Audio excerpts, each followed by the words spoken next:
స్థానిక క్రీస్తు సంఘం వారు నిర్వహిస్తున్నటువంటి ఈ 41వ వార్షిక క్రీస్తు సువార్త మహాసభలలో నేను ప్రసంగించడానికి నన్ను పిలిచినప్పుడు నాకు ఫోన్లో బ్రదర్ ప్రభుకిరణ్ గారు ఏం చెప్పారంటే, బ్రదర్ మీరు నిబంధనల గురించి వాటి పరిచయం గురించి మీరు మాట్లాడండి అన్నారు.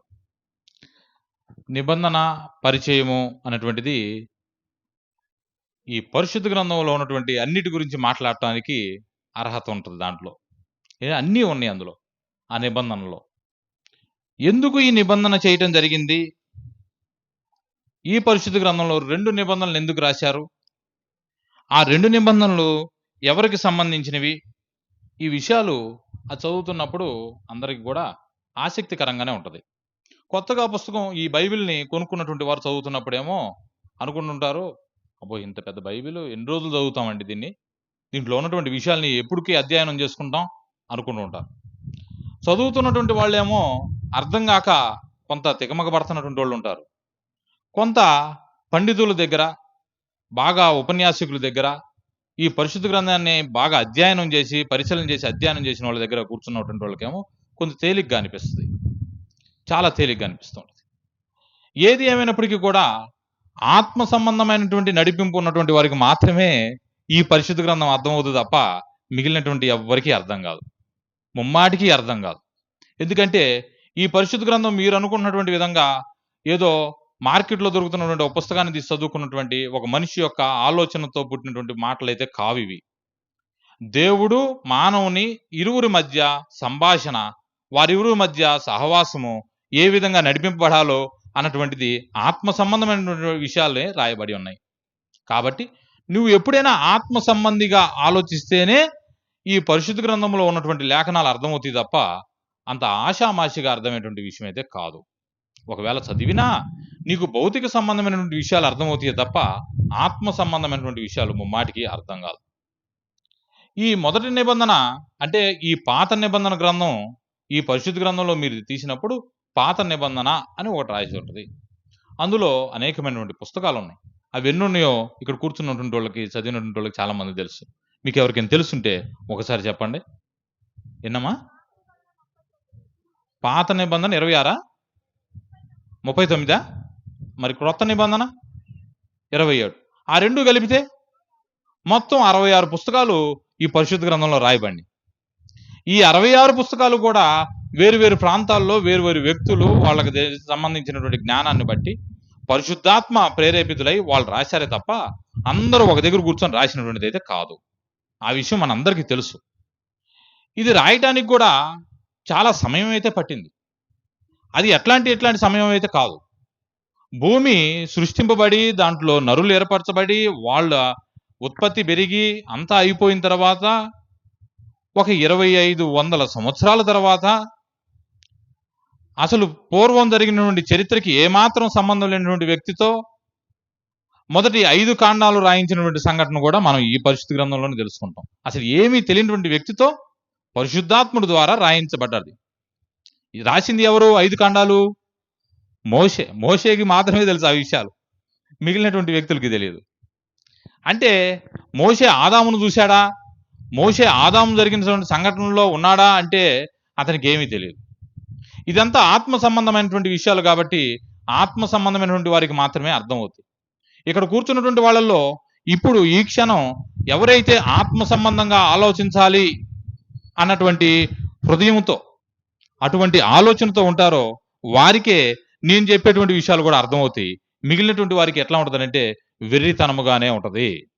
ఏంట్రా ఏదో మాట్లాడుతున్నాడేంట్రా అన్నట్టుగానే ఉంటుంది, ఏంటో చెప్తున్నాడేంటి అన్నట్టుగానే ఉంటుంది. కానీ శ్రద్ధ మాత్రానికి ముమ్మాటికి రాదు. ఎవరికి వస్తుందంటే శ్రద్ధ దేవుణ్ణి చూడాలి, దేవుడి మాటలు అపురూపమైనటువంటివి, శ్రేష్టమైనటువంటివి, ఆయన ఒక్కసారైనా నేను కనులారా చూడాలి, ఆయన స్వరం చెవులారా వినాలి అనుకున్నటువంటి వారికి మాత్రానికి చాలా ఆసక్తికరంగా ఉంటాయి. మిగిలినటువంటి విషయాలు పిచ్చిగానే ఉంటాయి. ఏంటబ్బా ఈ అన్ని విషయాలు అన్నట్టు ఉంటాయి. ఈ నూతన నిబంధన, ఈ పాత నిబంధన గ్రంథంలో మోషే ఎక్కడ తీసుకున్నాడు ఈ పాత నిబంధన గ్రంథం అంటే సీనాయి కొండ మీద అంటే హోరేబు కొండ మీద అని ఒక దగ్గర రాసింది. మీరు దానికి కన్ఫ్యూజ్ అయ్యి ఏమి ఇబ్బంది పడాల్సిన అవసరం లేదు. మలాకి 4వ అధ్యాయం 4వ వచనం చూస్తే అక్కడ ఒక విషయాన్ని తెలపబడింది. ఈ పాత నిబంధన గ్రంథం అసలు ఎవరికి ఇవ్వబడింది అన్నటువంటి విషయం అక్కడ రాయబడి ఉంది. పరిశుద్ధ గ్రంథం మీ దగ్గర ఉన్నట్లయితే ఒకసారి దాన్ని తెరిచి మలాకి 4వ అధ్యాయము 4వ వచనం చూడవలసిందిగా ప్రేమతో మిమ్మల్ని కోరుతున్నాను. అమ్మా, హోరేబు కొండ మీద ఎవరందరి కొరకు? ఇశ్రాయేలీయులందరి కొరకై. ఒక్క నిమిషం, ఇశ్రాయేలీయులందరి కొరకై ఇచ్చాడా? సమస్త మానవుల కొరకై ఇచ్చాడా? ఇది చాలా ప్రాముఖ్యమైనటువంటిది. అక్కడ ఎవరి గురించి ఇచ్చాడో వాళ్ళకి సంబంధించింది. నాకు కూడా సంబంధించింది అన్నావు అనుకో, ఒకవేళ నీవు కూడా ఇశ్రాయేలుడు అయి ఉండాలి, అంతే కదా. కానీ మనకేంటంటే చదివేటువంటి వారు ఈ విషయాల్ని అంత గుర్తించక, పరిశీలన చేయక, ఇది నాకు కూడా సంబంధించిందే, నేను కూడా దీంట్లోనే పాలిభాగస్తుణ్ణి, దీంట్లో నడుస్తా, దీంతోనే నా జీవన శైలిని నడిపిస్తూ పోతూ ఉంటా అంటూ ఉంటాం. ఆ జీవన శైలిని అట్లా తీసుకుపోవటం వల్లనే ఏం జరిగిందంటే 2 నిబంధనలు వచ్చినాయి. నీ ఇష్టం వచ్చినటువంటి విధంగా తీసుకుపోవటం వల్లనే 2 నిబంధనలు వచ్చినాయి. లేకపోతే ఒక నిబంధనతోనే సరిపోయేది, ఒకే ఒక నిబంధనతో సరిపోయేది. మన వైఖరి బాగుంటే. మన వైఖరి బాగాలేదు కాబట్టి 2 నిబంధనల జోలికి పోవాల్సి వచ్చింది. ఈ 4వ అధ్యాయం 4వ వచనంలో ఏమని రాయబడి ఉందంటే, హోరేబు కొండ మీద ఇశ్రాయేలులందరి కొరకై నేను నా సేవకుడైన మోషేకు ఆజ్ఞాపించిన ధర్మశాస్త్రమును, దాని కట్టడలను, విధులను జ్ఞాపకము చేసుకొనుడి. ఈ విషయం ఎవరికి చెప్తున్నాడంటే ఇశ్రాయేలులకే చెప్తున్నాడు. ఈ విషయం ఇశ్రాయేలులకే చెప్తున్నాడు అన్న విషయం ద్వితీయోపదేశకాండం 6వ అధ్యాయం మొట్టమొదటిలోనే ఏముంటుందంటే, ఇశ్రాయేలు నీ కుమారులకి, వారి కుమారులకి, కుమారుల కుమారులకి ఈ విషయాన్ని నువ్వేం చేయాలంటే ఎప్పటికప్పుడు జ్ఞాపకం చేస్తూ వాళ్ళని నడిపిస్తూ ఉండు. ఈ విషయాన్ని జ్ఞాపకం చేయమని ఎవరి చేతులకు అప్పగించాడు దేవుడు? మనుషుల చేతులకి అప్పగించాడు. ఆయన ఏర్పాటు చేసుకున్నటువంటి వారికి అప్పచెప్పాడు. తల్లిదండ్రులైనటువంటి వారు ఉన్నారు, వాళ్ళ పిల్లలకే అప్పచెప్పాడు. ఏం చేయాలి నువ్వు అంటే, నువ్వు నడుస్తున్నప్పుడు, కూర్చున్నప్పుడు, పండుకున్నప్పుడు దేని మీద ధ్యాస పెట్టమన్నాడు? ఆయన చెప్పినటువంటి కట్టడల మీద ధ్యాస పెట్టమన్నాడు. ఆ విధంగానే నువ్వు నడుస్తూ సాగిపోతూ ఉండాలి అని చెప్పాడు. నువ్వు అట్లా సాగిపోతూ ఉంటుంటే అతని మనసులో నా ధర్మ విధులైనటువంటివి రాయబడతాయి, లిఖింపబడతాయి. తన మనసు యావత్తు దేని మీద ఉంటుంది అంటాడంటే, నేను చెప్పినటువంటి ధర్మ విధుల మీదే ఉంటాయి నాయన, వాడు పాపంలోనికి దిగిపోడు అన్నాడు. ఇక్కడ ప్రధాన సమస్య ఏం వచ్చి పడిందంటే, ఎప్పుడైతే నువ్వు ఈ ధర్మ విధుల్లో నుంచి దాటిపోతావో నువ్వు ఒక పరిష్కారం లేనటువంటి పెద్ద ప్రమాదంలోనికి దిగిపోయావు. దాని పేరు పరిశుద్ధ గ్రంథంలో ఏమని రాయబడిందంటే పాపము అని రాయబడి ఉంది. ఏమనుంది? ఈ పాపము సహజంగా ఎవరైనా ప్రేరేపిస్తే చేస్తూ ఉంటామా అమ్మా? అసలు ఈ పాపం అనేది ఎట్లా చేస్తామన్నటువంటి విషయం తెలియాలి మనకు ముందు. చాలా మంది ఏమంటారంటే, ఆయన గారు చెప్పటం వల్లే నేను చేశానండి, లేకపోతే నేను చేసేవాడిని కాదండి అంటూ ఉంటారు.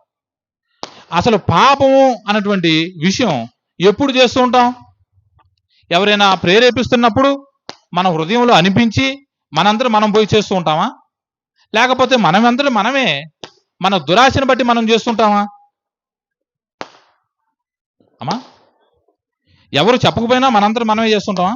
ఎవరైనా చెప్తే కూడా చేస్తుంటామా? ఇవన్నీ మీ జీవితంలో చూస్తూ ఉంటారు. మీరు అనుభవపూర్వకంగా మీ వయసు పెరుగుతున్న కొద్దీ ఇవన్నీ కల్లారా చూస్తూ ఉంటారు. చిన్నపిల్లవాడు ఉన్నాడు అనుకో, చిన్నపిల్లవాడిని మనం ఎత్తుకుంటాం. ఆ పిల్లోడిని ఎత్తుకున్నప్పుడు ఆ పిల్లోడు ఏం చేస్తాడంటే తల్లి మెడలో ఉన్నటువంటి గొలుసును పట్టుకొని లాగుతాడు. తప్పురా అంటాడు ఎవరైనా? ఏ తల్లి అందో చాలా చక్కగా నవ్వుతూనే ఉంటది. ఒక 10 సంవత్సరాలు వచ్చిన పిల్లోడిని ఎత్తుకుంది తల్లి, వాడు 5వ తరగతి 4వ తరగతి 5, 6 చదువుతున్నాడు. అప్పుడు గొలుసు పట్టుకుని గట్టిగా లాగుతున్నాడు అనుకో, ఏమంటది? గద్దిస్తుంది. నా వయసు వచ్చింది వాడికి, మా అమ్మ నేనంటే చాలా బహు ప్రేమ మా అమ్మకి. మా అమ్మ గొలుసును పట్టుకుని ఇప్పుడు లాగాను అనుకో, బంగారపు గొలుసుని, ఏమంటది? ఏమంటదండి? వెరీ గుడ్, చాలా మంచి పని చేస్తున్నావు నాన్న అంటదా? ఏమంటదండి? తప్పు, ఇంకోసారి ఎప్పుడు ఇట్లాంటి పనులు చేద్దో అంటది. చాలా సీరియస్గా కరాఖండిగా చెప్పుద్ది. ఎందుకని? ఇది సమాజంలోనూ ఇంట్లోనూ మంచిది కాదు. ఈ ప్రవర్తన మించి దాటిపోయావు నువ్వు. కాబట్టి దాన్ని ఏం చేస్తుందంటే అక్కడికి కట్ చేసి అక్కడి నుంచి నన్ను తప్పిస్తుంది. ఈ విషయమే జరుగుతుంది నీ జీవితంలోనూ నా జీవితంలోనూ. ఎప్పుడెప్పుడైతే తప్పిపోతున్నామో, ఎప్పుడెప్పుడైతే దాటిపోతున్నామో, దాని నుండి మళ్ళీ తిరిగి తీసుకొని రావడానికే కొన్ని కొన్ని నియమాలు, కట్టడలు అనేటువంటివి ఈ పరిశుద్ధ గ్రంథంలో రాయబడినాయి. ఆ నియమాలు, కట్టడల్లో నువ్వు ధర్మాన్ని దాటిపోయిన ప్రతిసారి నిన్ను జ్ఞాపకం చేసి తడుతూ ఉంటది. ఒకవేళ నువ్వు నిజంగానే దాటిపోయావు అనుకో, నీ హృదయంలో ఉన్నటువంటి నీ మనస్సు, ఆ మనస్సులో ఉన్నటువంటి మనస్సాక్షి ఏం చేస్తుందంటే నిన్ను ఎప్పుడు తడుతూనే ఉంటుంది. అబ్బాయ్, నువ్వు నిన్న ఆ పని చేసావు కదంట్రా, నువ్వు ఇది చేసావు ఉంటుంది కదరా, అది చేసావు ఉంటుందిగా అని చెప్తూ ఉంటుంది. వీటి నుండి దాటిపోవడానికి నా మనసులో ఉన్నటువంటి ఈ మనస్సాక్షి చేస్తున్నటువంటి ఈ శోధనకి నేను తట్టుకోలేను. నేను తట్టుకోలేని ప్రతిసారి ఏం చేస్తున్నానంటే, నా మనస్సాక్షి నన్ను ఎంతగానో దోషారోపణ చేస్తుంది, దీని నుండి తప్పింపడానికి మార్గం ఏంటి అని అడుగుతూ ఉంటా. ఎవరినో ఒకరిని అడిగితే దాని నుండి ఏదైనా పరిష్కార మార్గం చెప్పకపోతారా అని చూస్తూ ఉంటా. నాకు జ్వరం వచ్చింది అనుకోండి, నేనేం చేస్తానంటే హాస్పిటల్కి వెళ్ళాయా, జ్వరంగా ఉందండి అని అడుగుతా. నా నాలుక పిడిస కడుతుందండి అని అడుగుతూ ఉంటా. దగ్గు వస్తుంటే కఫం పట్టేస్తుందండి అని అడుగుతా. వాళ్ళు ఏదో పరిష్కార మార్గంగా ఒక ట్యాబ్లెట్ వేస్తారు, ఆ ట్యాబ్లెట్ వేసుకున్న రోజు కొద్దిగా దగ్గొద్ది. మరి నేను చేసిన పాపానికి, ధర్మ విధులకి దాటిపోయినప్పుడు, నా మనస్సాక్షి నా దోషారోపణ చేస్తున్నప్పుడు దానికి కూడా ఒక మందు వేయాలిగా, లేకపోతే నేను ప్రశాంతంగా ఉండలేను. శాంతి అనేటువంటి పదమే నా జీవితంలో బహు కష్టమైపోద్ది. ఆ నిమిషంలో నా తల్లిదండ్రులు నాతో మాట్లాడలేనటువంటి పరిస్థితికి వచ్చాను అనుకో, నేను చేసిన పనుల వల్ల నా తల్లిదండ్రులను చూస్తూ ఉన్నా నాకు శాంతిగా ఉంటుందా? చాలా హ్యాపీగా తిరుగుతూ ఉంటానా? సమాజంలో ఒక నలుగురితో మాట్లాడలేనటువంటి పరిస్థితుల్లోకి దిగజారిపోయా, అప్పుడు నేను చాలా సంతోషంగా జీవిస్తూ ఉంటానా? జీవించను, శాంతిగా ఉండలేను. అప్పుడు నేను ఏం చేస్తున్నానంటే వాళ్ళతో నేను సమాధానం ఎట్లా పడాలి అన్నటువంటి విషయాన్ని ఆలోచిస్తూ ఉంటా. ఇది ఎవరి మధ్య జరుగుతుంది అంటే, ఈ ధర్మ విధులు ఇచ్చినటువంటి వ్యక్తికి నాకు మధ్య జరుగుతుంది. ఎవరెవరి మధ్య జరుగుతుంది? ఈ ధర్మ విధులు ఇచ్చినటువంటి వ్యక్తికి నాకు మధ్య జరుగుతున్నటువంటి సంఘర్షణ, రాజీ పడలేనటువంటి విషయం, సమాధాన పడాలి. ఇద్దరం ఒక మాటకు వచ్చి ఇక మీదట చెయ్యనులే అంటే ఆయన కూడా సరేలే అనుకున్నప్పుడే మేమిద్దరం కలిసి నడవగలుగుతాం, లేకపోతే నడవలేం. పరిశుద్ధ గ్రంథంలో ఏమని రాసిందంటే ఆ పదానికి, సమ్మతింపకుండా ఇద్దరు కూడి నడుతురా అని మొదలుపెట్టాడు. మేమిద్దరం ఇక్కడికి వచ్చినప్పుడు నాతో పాటు మా సంఘ పెద్ద అయ్యగారు జాకోబ్ గారిని తీసుకొని వచ్చా. మేమిద్దరం కలిసి ఈ ప్రాంతానికి వస్తాం. ఈ ప్రాంతానికి వచ్చిన తర్వాత ఇక్కడికి ప్రసంగం చేస్తాను 2 అంగులు అని చెప్తేనే ఆయన ఏమన్నాడంటే, ఓకే వెళ్దాం పదండి అన్నాడు. ఆయనకి ఇష్టం లేదనుకో, మేమిద్దరం కలిసి ఇక్కడికి వస్తామా? మేము బయలుదేరేటప్పుడు ఆయన ఏమంటాడంటే, నాకు కుదరదులేయా నువ్వు వెళ్ళి అంటాడు. మేమిద్దరం సమ్మతించుకున్నాం కాబట్టి ఇక్కడికి వచ్చాం. నువ్వు దేవునితో పాటు ఎప్పుడైతే సమ్మతిస్తావో, నీ మనస్సులో ఉన్నటువంటి ఆ మనస్సాక్షి ఏదైతే దోషారోపణ చేస్తుందో, ఆ ఇరువురు మధ్య ఆ దోషారోపణ ఎప్పుడైతే తీసివేయబడుతుందో, మేమిద్దరం ఏమవుతామంటే సమాధానపరచబడతాం. మేమిద్దరం బాగానే ఉంటాం.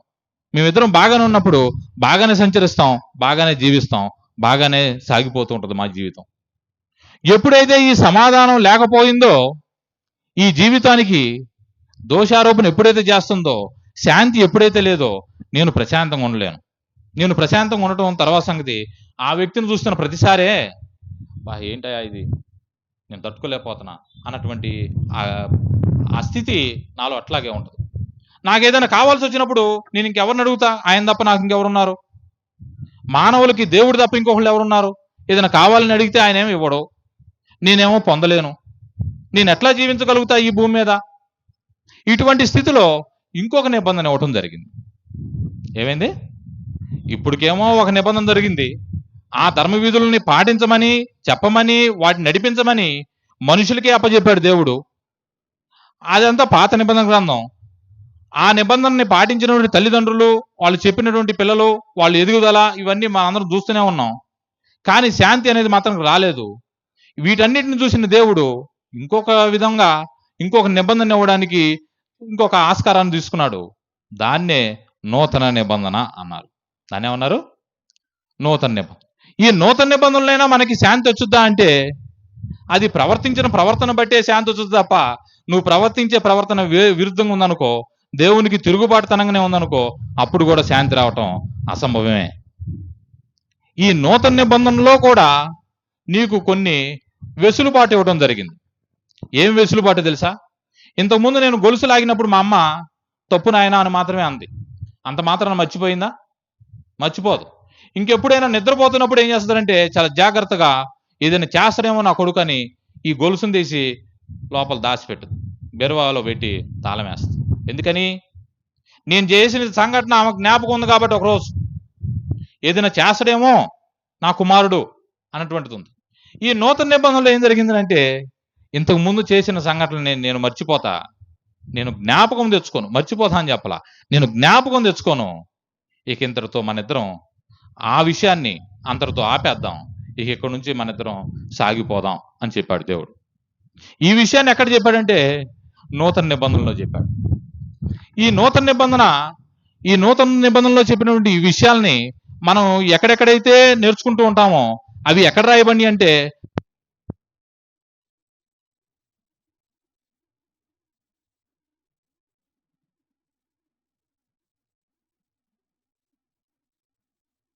నీ హృదయంలోనే ఆయన తన ధర్మవిధులు యావత్తు నీ మనసులోనే లిఖించాడు, నిన్ను ఆ విధంగానే నడిచిపోమని చెప్పాడు. ఈ విషయాన్ని ఎక్కడ రాశాడంటే అపోస్తలుడైన పౌలు కొరింథీయులకు రాసినటువంటి పత్రిక 2వ పత్రిక 3వ అధ్యాయంలో రాశాడు.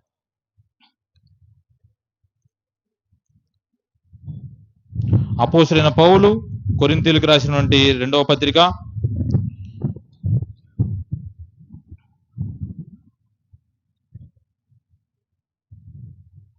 3వ అధ్యాయము 3వ వచనం. రాతి పలక మీద గాని సిరాతో గాని వ్రాయబడక, ఆ రోజు హోరేబు కొండ మీద రాసి ఇచ్చింది మాత్రంకి రాతి పలకల మీద రాసిచ్చాడు.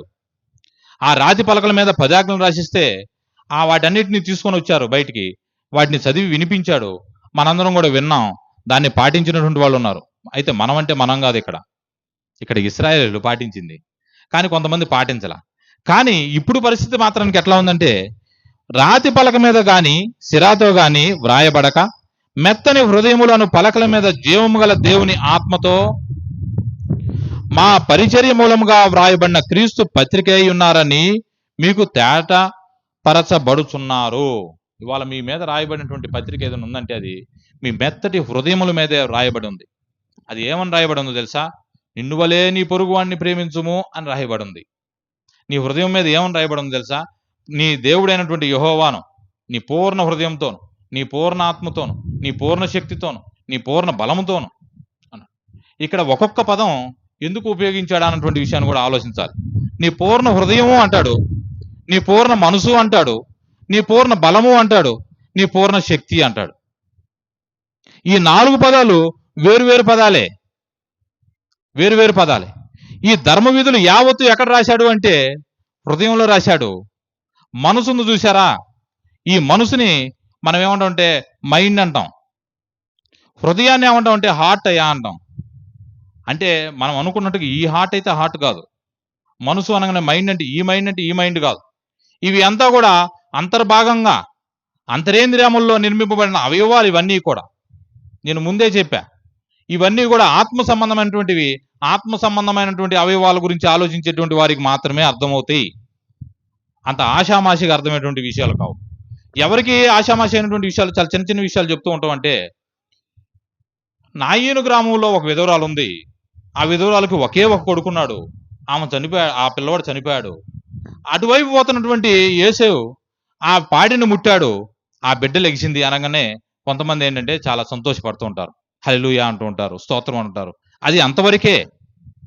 కానీ నిజమైనటువంటి నిజ క్రైస్తవుడికి మాత్రానికి అంతరేంద్రియాల్లో ఉన్నటువంటి అవయవాలు ఏ విధంగా పనిచేయాలన్నటువంటి విషయాన్ని కూడా జ్ఞాపకం చేసుకోవాల్సినటువంటి వారమై ఉన్నాం. ఎందుకంటే హెబ్రీయులకు రాసిన పత్రిక 5వ అధ్యాయం 13వ వచనం చదువుతున్నా, చాలా జాగ్రత్త చూడండి. మరియు పాలు త్రాగు ప్రతివాడును శిశువే గనుక నీతి వాక్య విషయములలో అనుభవం లేనివాడై ఉన్నాడు. నీతి వాక్య విషయములలో అనుభవము లేనివాడై ఉన్నాడు. వయసు వచ్చిన వారు అంటే ఇక్కడ కూర్చున్నటువంటి వాళ్ళలో అందరిలోనూ చాలా మందికి వయసు వచ్చే ఉంది. అంటే ఏది మంచో ఏది చెడు అనేటువంటి విషయం తెలిసినటువంటి వారే ఉన్నారు. వయసు వచ్చిన వారు అభ్యాసము చేత, ఏం చేత? రోజు ప్రాక్టీస్ చేయటం చేత, అభ్యాసం చేత మేలు కీడులను వివేచించుటకు సాధకము చేయబడిన జ్ఞానేంద్రియములను అన్నాడు. ఏంటిదయ్యే? జ్ఞానేంద్రియములు. మానవుని దేహంలో జ్ఞానేంద్రియములు అనేటువంటివి 5 ఉన్నాయి. ఎన్ని ఉన్నాయి? ఏంటి? చెవి, ముక్కు, నాలుక, ఇంకా చర్మం,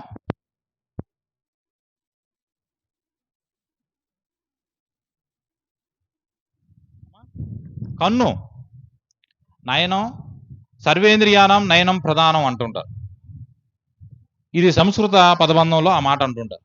కళ్ళు చాలా ప్రధానమైనటువంటివి. మనం చూస్తున్న ప్రతీదీ లోపల ఉన్నటువంటి హృదయం మీద దాని ప్రభావం పడుతూ ఉంటుంది. ఈ మెదడు ఉంది చూసారా, మీరు అనుకుంటున్నట్టు ఇప్పుడు మనం ఇంతకుముందు చెప్పినటువంటి మనసు ఉంది చూసారా, ఈ మెదడులో, ఈ మనసులో మనం ఆలోచిస్తూ ఉంటాం. ఏం చేద్దాం, ఏం చేయకూడదు, ఎట్లా ఉండాలి, ఎట్లా ఉండకూడదు, ఈ విషయం అనుకుంటూ ఉంటాం. హృదయంలో రాయబడినటువంటి దేవుని వాక్యాలు ఈ మనసులో వస్తున్నటువంటి ఆలోచనలకి, ఈ రెండిటికి మధ్య ఘర్షణ ఏర్పడుతుంది. ఎప్పుడైతే ఈ ఘర్షణ ఏర్పడుతుందో, నువ్వు మనసు మాటిని మనసుతో పాటు కలిసిపోయినవు అనుకో, నువ్వు ఎవరిని ఓడించినట్టు? హృదయంలో ఉన్నటువంటి ధర్మ విధుల్ని నువ్వు తోసిపుచ్చినట్టు. నువ్వు ఎప్పుడైతే నీ హృదయంలో ఉన్నటువంటి ధర్మ విధుల్ని తోసిపుచ్చుతావో, నీ మనసు ఎప్పుడైతే గెలుస్తుందో, నీ మనసు శరీరాన్ని ఆధారం చేసుకుంటుంది, శరీర క్రియలకి, శరీర సంబంధమైనటువంటి స్వభావాన్ని ఆధారం చేసుకుంటుంది. నువ్వెందులోకి తీసుకుపోతుంది? పాపంలోనికి నిన్ను నడిపిస్తూ ఉంటుంది.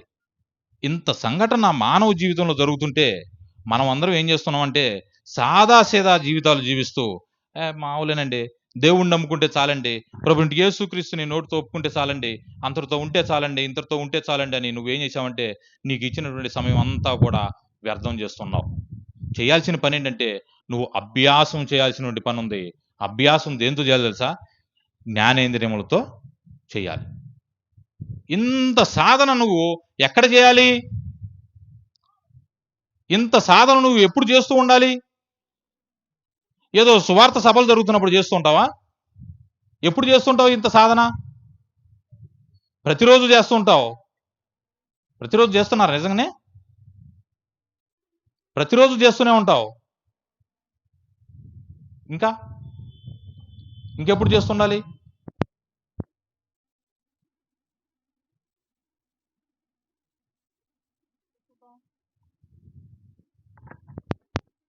నువ్వు దేవాలయానికి వెళ్తావు చూసావా, అప్పుడు ఈ సాధన మొదలవుతూ ఉంటది. ప్రతిసారి ఈ సాధన మొదలవుతూ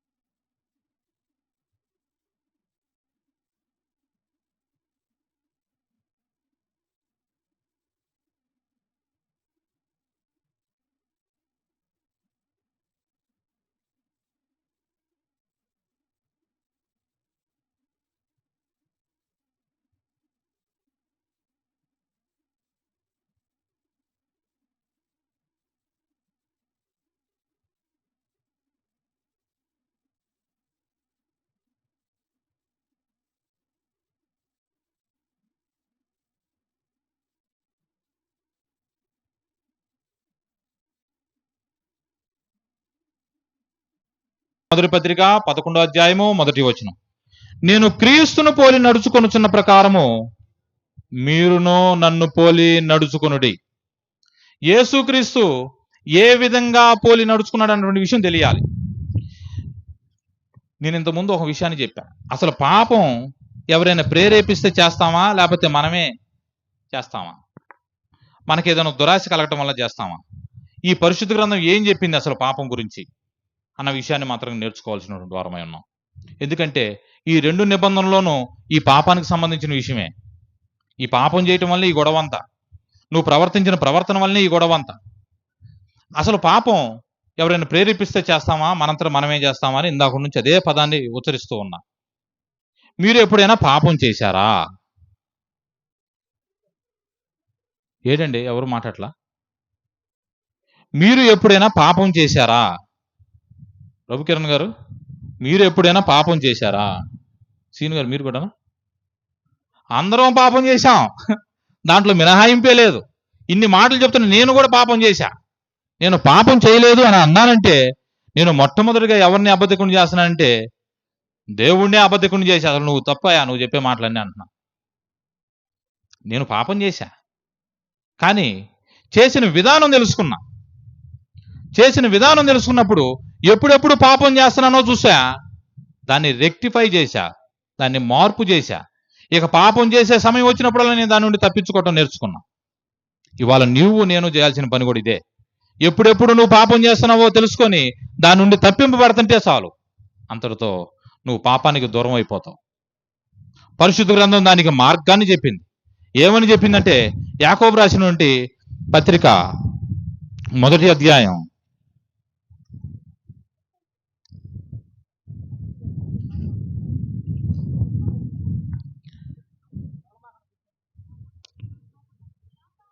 1వ అధ్యాయము 14వ వచనం. ప్రతివాడును తన స్వకీయమైన దురాశ చేత ఏడవబడి, సాతానుడు వచ్చి నీ దగ్గర కూర్చొని పాపం చేయి అంటే అంత మాత్రం చెయ్యవు నువ్వు. పాపం మొట్టమొదటిగా చేసినప్పుడు ఆజ్ఞ అతిక్రమించినటువంటి అవ్వ కూడా నువ్వు చేయాల్సిందే, ఇదిగో నువ్వు ఇట్లా పండు తినాల్సిందే, ఇదిగో నేను ఘోషిస్తున్నా తిను అన్నంత మాత్రం తినలామా. ఆమె స్వకీయమైనటువంటి దురాశ ఒకటి ఉంది. ఆమెలో పుట్టింది ఆ పుండు. ఏంటిదది? ఏమని పుట్టింది ఆమెలోకి? దురాశ ఏం కలిగింది అమ్మా? పండు తినాలని అడగలా. అయితే ఆదికాండం అది చూడండి, మీకు తెలుస్తుంది అక్కడ.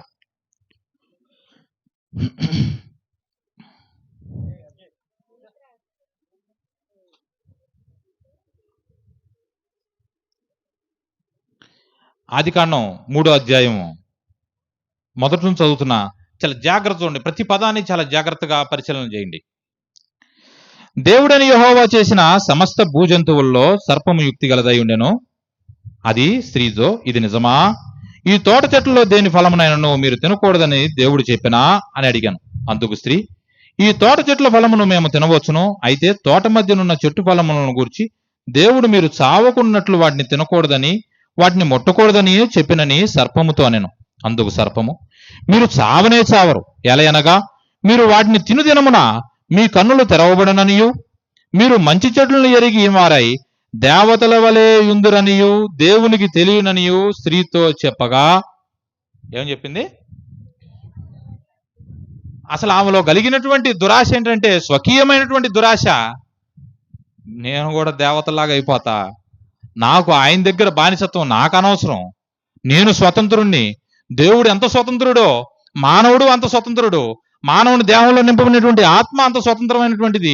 ఈ విషయాన్ని గ్రహించకుండా ఏమేమనుకుందంటే, దేవునితో దేవదూతలతో దేవ అన్నటువంటి ఆ పదభావంతో ఆ ఫీలింగ్ ఉంది చూసారా, దానితో నేను అట్లా జీవిస్తే చాలు అనుకుంది.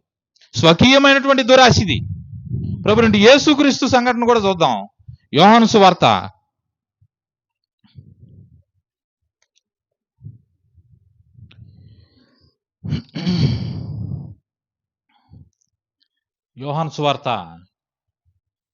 8వ అధ్యాయము 46వ వచనంలో ప్రభునండి యేసుక్రీస్తు ఏమంటాడంటే,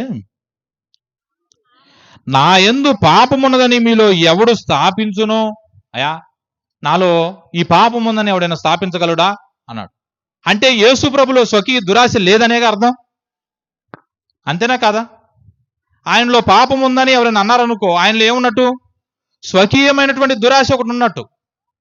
అది ఉందో లేదో మనం 7వ అధ్యాయంలో 18వ వచనంలో మనం పరిశీలన చేస్తే మనకు అర్థమవుతుంది. యోహాను సువార్తే 7వ అధ్యాయము 18వ వచనం. తనంతట తానే బోధించువాడు. ఇప్పుడు నేనున్న ఈ పరిశుద్ధ గ్రంథాన్ని చదివా, చాలా తీయటి మాటలు చెప్పొచ్చు. మా సంఘ పెద్దలు ఉన్నారు, యాకోబయ్య గారు నిన్న కాక మొన్న కల్లూరులో ప్రసంగం జాగ్రత్త గురించి చెప్పమన్నారు. 20 నిమిషాలు ఇచ్చారు. 20 నిమిషాల్లో ప్రసంగం చాలా చక్కటి ప్రసంగం వచ్చింది. చాలా చక్కటి ప్రసంగం వస్తే అయ్యగారు ఏమన్నాడంటే, బాగా చెప్పావు నాన్న అన్నాడు. అయ్యగారు మీరు చెప్పిన మాట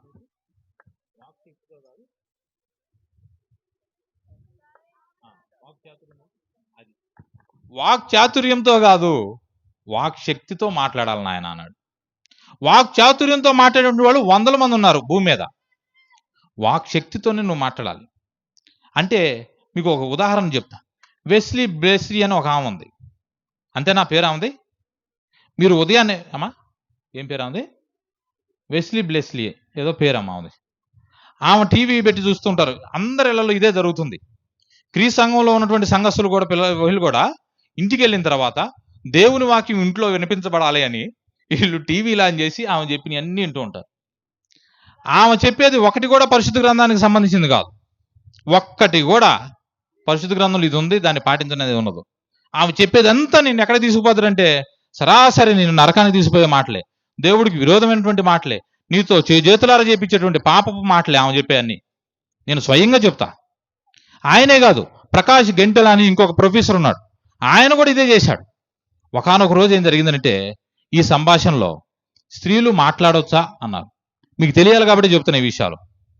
స్త్రీలు మాట్లాడొచ్చా అంటే వాళ్ళు ఏమన్నారంటే, ఇతర డినామినేషన్ వాళ్ళు ఏమంటారంటే మాట్లాడొచ్చు, నిరభ్యంతరంగా మాట్లాడొచ్చు అంటారు, నిరభ్యంతరంగా మాట్లాడొచ్చు అంటారు.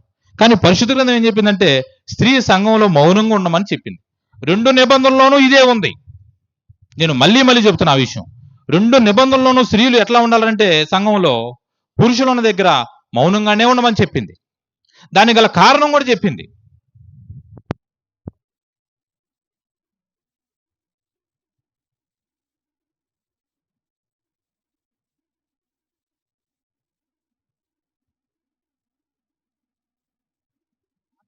కాబట్టి వాళ్ళని మౌనంగా ఉండమన్నాడు అండి అన్నాడు. మరి తిమోతికి ఎందుకు చెప్పాడాయా? తిమోతికి ఏం చెప్పాల్సి వచ్చింది ఆ విషయాన్ని? ఏ విషయంలో తిమోతికి చెప్పించాడు? దేవుని సంఘము అనేటువంటిది ఏదైనా ఉందంటే దాంట్లో ఈ విధంగానే ఉండాలని చెప్పాడు. అప్పుడు ఆయన ఏం చెప్పాడు తెలుసా? అపోస్తల కార్యాలు 21లో అక్కడ చూడండి, ఒక పదం ఉంటుంది. అమ్మా ఇంకొక 6 నిమిషాల్లో నా ప్రసంగం అయిపోతుంది. అపోస్తల కార్యాలు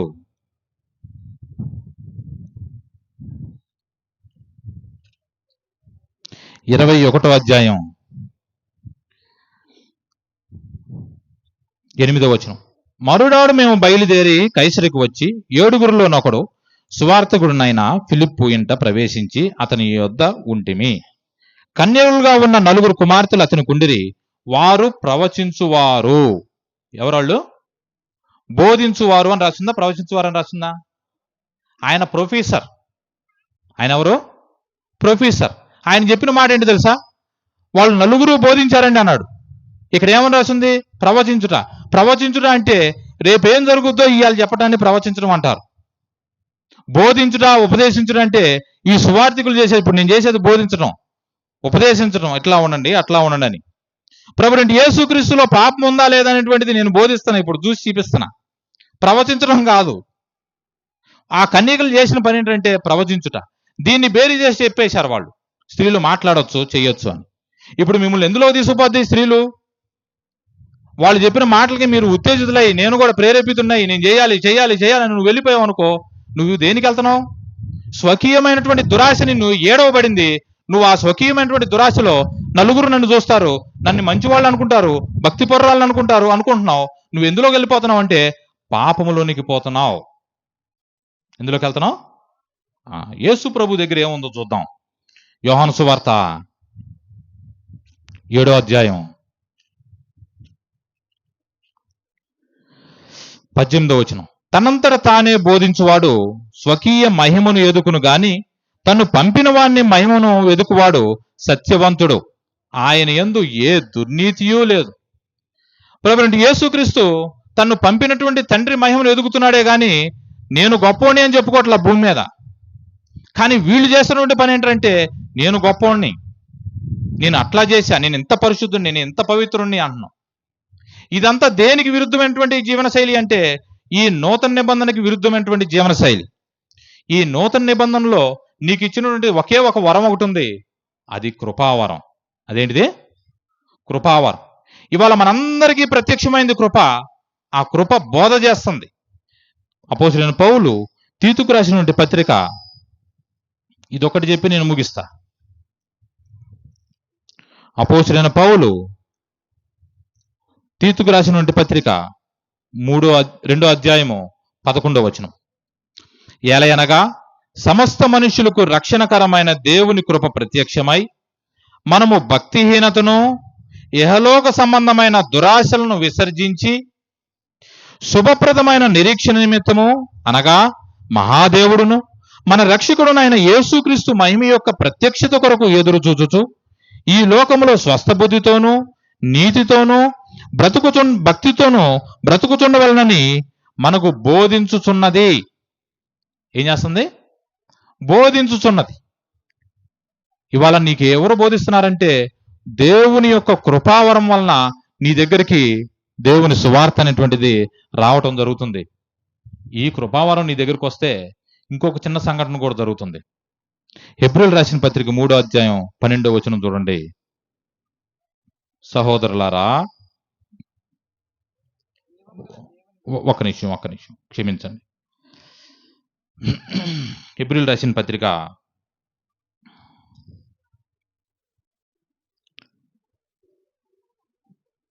12వ అధ్యాయము 15వ వచనం. ఈ పాపం చేయటం వలన, వాటి సంబంధమైనటువంటి క్రియలు చేయటం వలన నువ్వు దేనికి దూరం అయిపోతున్నావు అన్నటువంటి విషయాన్ని ఇక్కడ రాయటం జరిగింది. 12వ అధ్యాయం 15వ వచనం. మీలో ఎవడైనా నువ్వు దేవుని కృపను పొందకుండా తప్పిపోవునేమో అనియు చేదైన వేరు ఏదైనా నువ్వు మొలిచి కలవరపరచడం వలన అనేకులు అపవిత్రులైపోవుదురేమో అనియు ఒక పూట కూటి కొరకు తన జ్యేష్ఠత్వపు హక్కును అమ్మివేసిన ఏశావు వంటి భ్రష్టుడైనను వ్యభిచారైనను ఉండనేమో అనియు జాగ్రత్తగా చూచుకొనుడి. దేవుడు నీకు ఇచ్చినటువంటి ఆ ఒక్క వరాన్ని ఆ రోజు అవ్వ దగ్గర ఉన్నటువంటి ఆ పరిస్థితుల్ని తారుమారు చేసినటువంటి సాతాను ప్రేరేపితమైనటువంటి ఆలోచనలతో, స్వకీయమైనటువంటి దురాశతో నువ్వు ఏమి కోల్పోయావో, ఇవాళ కూడా సాతాను దూతలైనటువంటి వారు దేవుడు నీకు ఇచ్చినటువంటి కృపావరాన్ని, కృప ద్వారా నీకు బోధింపబడుతున్న మాటల నుండి నిన్ను తప్పించి నిన్ను మళ్ళీ ఎక్కడ చేయబోతున్నారంటే భ్రష్టత్వంలోనికి తీసుకుపోబోతున్నారు. దానికోసమే రాయబడిన ఈ 2 నిబంధనలు.